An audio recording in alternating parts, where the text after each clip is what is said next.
Today I'm making okra soup with some of the vegetables from my home garden. Have you ever used okra leaves to cook okra soup?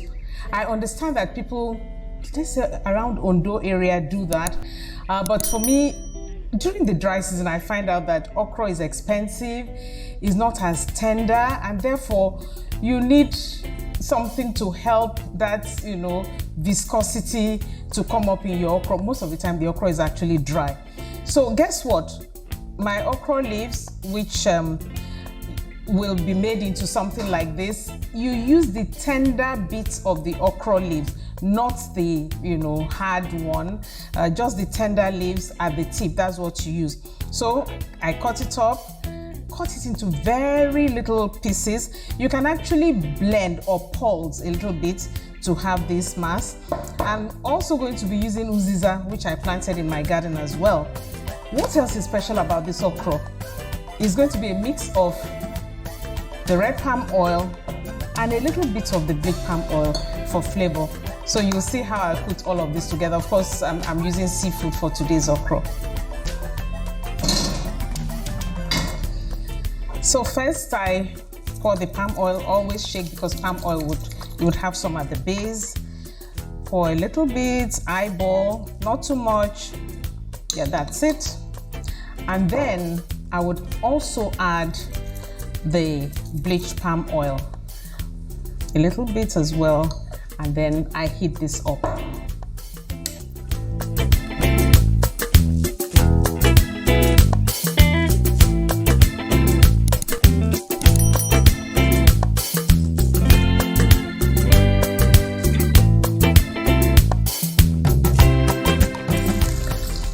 So I add the crayfish.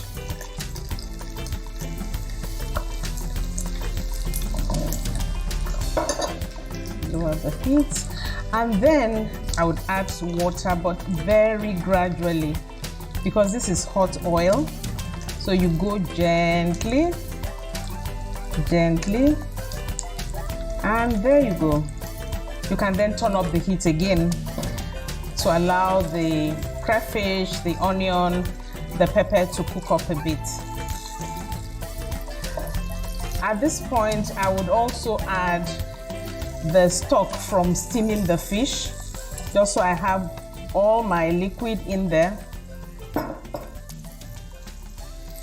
With liquid and okra, sometimes it's a bit tricky because now you don't know, is the water too much? Is the water not enough? But it's always better to go on the water is not enough, and therefore you can correct the water, but don't pour water, into the pot and fill the pot because the okra would release its own water into the soup. So let's allow that to boil a bit and then we continue. Okay, this has been steaming a bit, so I add my stock cubes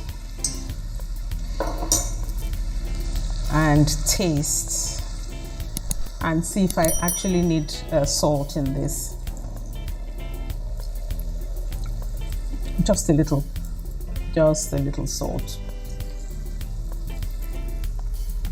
It's okra, I think, is the simplest soup you can cook, by the way. So once you get your base and it is good, the rest you just continue to add the okra in there.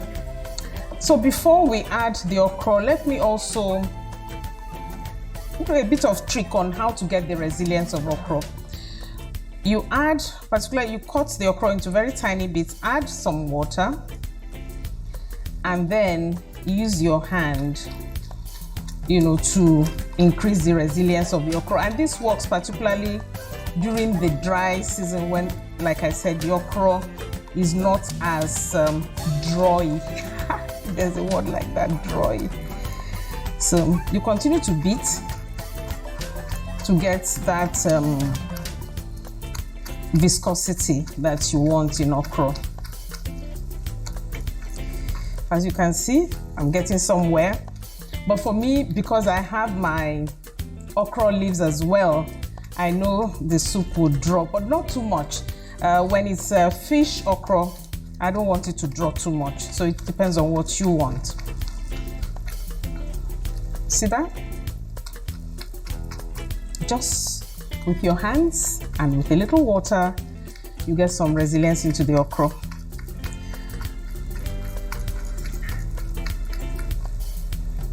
So that would work. So before I add this, I usually would start with the bigger chunks of okra, because when I'm cooking fish or seafood, I like the big chunks and the tiny chunks and the very tiny chunks to add. So there goes that. Then I add this one, which I have just done to increase the viscosity. I stir that. I mean, the okra is actually almost ready. So I go in with the okra leaves. All of this to add to that viscosity. If you have enough okra, no problem, but like I said, I have this in my home garden, so I might as well use it.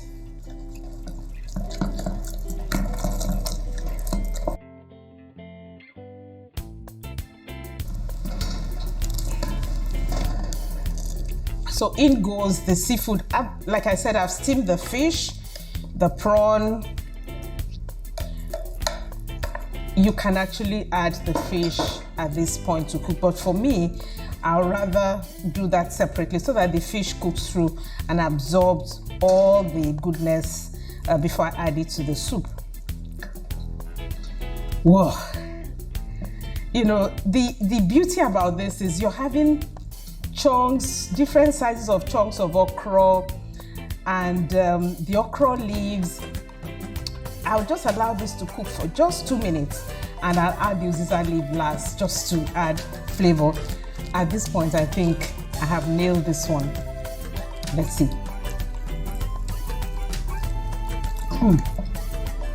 I mean, my cameraman is actually nodding his head because he knows it's going to turn out well. And so lastly, I add some Uziza just for flavor.